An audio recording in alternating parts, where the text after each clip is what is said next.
Hi, my name is Samantha Garson, and I will be presenting on anxiety in athletes. So, the topic of my slideshow is navigating anxiety in athletes with effective coping strategies. So, not only are we going to be covering the actual types of anxiety that are present in athletes because of competition, but we're also going to be covering any effective coping mechanisms that can help mitigate or decrease this anxiety. So, of course, why I chose this topic. I chose this topic because I'm an athlete myself that has experienced anxiety because of my sport, and many peers and even professionals have come forward and spoken up about how they also have experienced some level of stress or anxiety because of their sport as well.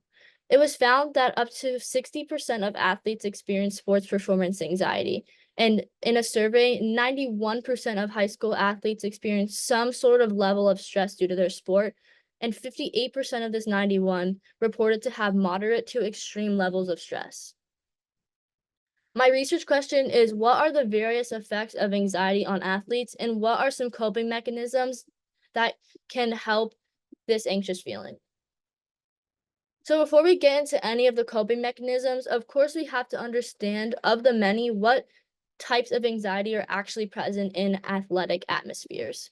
So the first one would be somatic anxiety. This one, the definition of somatic anxiety is when anxiety manifests itself as physical symptoms in the body. So this could mean higher blood pressure, sweating, your heart beating faster, or your head pounding. The second one is cognitive anxiety, which is the mental aspect of anxiety, and it is characterized by negative thoughts and doubts. So this could be the reoccurring thought of "I'm a terrible athlete" or "I don't deserve playing time." Any doubt that can really get you down and help prompt you to perform worse than you might you might have. State anxiety is a transitory emotional response involving unpleasant feelings of tension and apprehensive thoughts. So, state anxiety is very specific to the scenario that you are in. So, an athlete that is in the situation of an athletic atmosphere would experience state anxiety because that specific state gives them anxiety. The last one is performance anxiety, which is a kind of state anxiety that exists in different phases of competition. So this could mean pre-competition, post-competition, or even during competition. So my first subsection of my research was, how do these anxieties affect performance? The data showed that cognitive, somatic, and trait anxiety are all linked to injury. And in the study by Liang, it was found that these anxieties can explain up to 14.6% of injury occurrences in soccer players. So not only are you more susceptible to injury if you are experiencing these types of anxiety, but it can also slow down your recovery process if these anxieties continue to be prevalent. It was also found that increased anxiety can also result in an increase in muscle tension, narrowing of visual field, and increased distractibility. So, this is essentially along the lines of, how does this specifically affect the athlete's performance and prompt them to underperform because of these anxieties? And along the same lines of that, it was also found that athletes facing unmanageable pressure and experience anxiety, irritability, or nervousness interfered with the athlete's ability to think on the spot, reduce the speed of reaction and sensitivity of movement. So again, this is just reiterating on how these anxieties being present in the athlete's life or during performance especially, it can really prompt them to underperform or make a mistake. The second part of my research is the actual psychological data that I found. And it was found that athletes that score high on the trait agreeableness and are less psychologically aroused by competition tend to be less anxious. So essentially, athletes that experience less performance anxiety, meaning that they are less psychologically aroused or bothered by competition, are less anxious. And it also goes to show that athletes have desirable traits that can also help them to be less stressed during competition. It was also found in the same study that electrodermal activity is highly related to anxiety when participants are engaged in a competitive activity.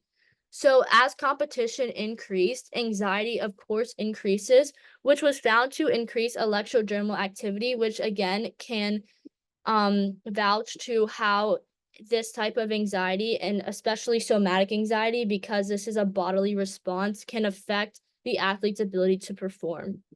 Additionally, it was found that as competition approached, participants um experience somatic anxiety, constant anxiety, muscle electrical activity, and skin temperature, and all these traits increased as the competition increased as well. It was also found that the self-confidence athletes were experiencing decreased when competition approached or even increased. The third subsection of my research is how sports anxiety can affect life as a whole. So, of course, we know that anxiety can not only affect just in athletic atmospheres, but it can also affect an athlete's overall life. So, it was found that anxiety can cause disruption to diet, sleep patterns, general well being, training habits, or even fitness. This just can call to how it can affect the athlete's ability even off the field or the court, whatever sport you're playing. Because diet and sleep, of course, and general well-being are also so important that athletes are maintaining the proper amount. And these are not linked to any sort of athletic things like training habits or fitness. So this just shows that anxiety can also affect many things outside of an athletic situation. Anxiety can also be linked to injuries, a decline in physical exercise, post-event negative rumination, and migraines. It is closely correlated with a slower health recovery and visual acuity.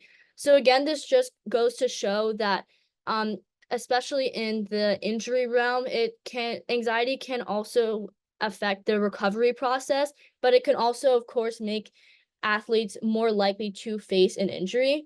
Again, it also reiterated that it can affect the athlete's actual physical health, so whether that could be stamina, fitness, etc. Lastly, it was found that anxiety, along with attention, can influence an individual's tolerance of pain. So those that are less anxious and attentive are more tolerant to pain, which also is along the lines of injury. And those who were less anxious and attentive had a strong connection between attention and pain perception. So essentially, an athlete that has a higher tolerance to pain are less anxious, meaning that if you are less anxious, you are less likely to have an injury that could potentially really affect your performance or even end your career. So the last and final subsection are the coping mechanisms that can help mitigate or even completely stop these anxieties from being prevalent in an athlete. So it was found to improve performance and reduce anxiety. A researcher recommended intervention periods for 5 to 8 weeks and mindfulness activities such as meditation and yoga. So after meditation, yoga, or these intervention periods were implemented, there was an increase in acceptance and non-judgmental attitudes, a 2.6 increase in shooting performance in terms of the sport or activity darts, and a decrease in performance anxiety and an increase in motor skills. So this just goes to show that these coping mechanisms are really, really effective for an athlete and their performance, speaking that not only were they more precise and accurate in darts, but they were also more calm and they performed better and had an increase in vital and expected personality or even just athletic traits that an athlete should have. It was also found that relaxation, music, mental imagery, and self-talking can decrease anxiety. More specifically, progressive muscle training, progressive muscle relaxation, and cognitive behavioral therapy can decrease stress levels and lead to relaxation of the mind and body and have a positive effect on performance. So many of these are linked to mindfulness, such as relaxation or music, but this also dives deeper into more elaborate forms of therapy. So cognitive behavioral, progressive relaxation, and progressive muscle relaxation, which can all help calm your mind, calm your thoughts, and help you prevent any injury of happening. Not only that, but mental imagery and self-talking are also linked to cognitive anxiety, which just ties back to how this is so important for athletes to partake in. Lastly, relaxation breathing exercises. It was found that they are a way to reduce the activity of the sympathetic nervous system and thus reduce the stress response in a person. So again, this goes to vouch and show that relaxation and breathing and just calming your body before competition or after can help increase your response times and just reduce the stress that you may feel in an athletic space. The key takeaways of my presentation are that there is a negative correlation between anxiety and performance. Practicing mindfulness and other coping mechanisms can really help athletes succeed and decrease stress. Anxiety can cause high blood pressure, disruption in diet and sleep patterns, and an attention deficit. And reaching out to professionals for help is important for athletes in order to thrive. That is something that I did not touch on, the last bullet, but it is really important to know that if you are an athlete experiencing this, you are not alone, and there are many, many professionals that are there to help you, whether you want to go to the extent of cognitive behavioral therapy or even if you just want some recommended breathing exercises to do before the game. My last slide is why is this important? I have a few statistics here. The British Journal of Sports Medicine found that approximately 34% of current elite athletes suffer from anxiety or depression, compared to 26% of the general population. This stood out to me because it just shows how much more likely an athlete is to suffer from a mental health issue because of the stress and responsibilities that they have to hold, especially a student athlete that is balancing both school and also their sport. And a study in medicine and science in sports and exercise found that male athletes are more than twice as likely to die by suicide compared to the general population. So, of course, we know that this bullet is only catered to male athletes, but it really stood out to me that they are more than twice as likely to die by suicide, which just shows the effect of this anxiety or even depression, or, of course, any other mental disease have on an athlete, which is why I reiterate that you are not alone when you are going through any of this. It is important to discuss athletes' mental health because of the additional pressures they face. So what I mean is that athletes, especially student athletes, like I said, are balancing in education, sports, family, and trying to be happy and thrive in all of those spaces. And it can be very, very mentally taxing. If an athlete feels healthy mentally, they are more likely to play well, which was shown in my study. Athletes are more susceptible to mental health problems because their time is spent so much on sports that they do not have a lot of time to really focus on the things that make them happy. And they do not have a lot of time to actually relax, which is why their anxiety is so high. Developing these skills can help athletes in their future careers, which is why I first started by saying professionals have also come forward and raised awareness for the anxiety that they have experienced, especially in really big tournaments like the World Cup or any sort of MLS or La Liga or Premier League, whatever it may be. Many professional athletes are playing in front of thousands of people, which is why it's important to raise awareness for this. If this is not talked about, athletes can become unsafe, uncomfortable, and feel like they are in an unsupportive environment. And if this is not talked about, athletes are really, really going to struggle, and we need to raise awareness for this specific cause.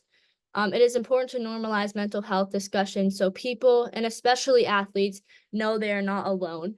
And I want to end with, of course, this slideshow isn't just about athletes and only anxiety can happen in athletes. That statement is not true.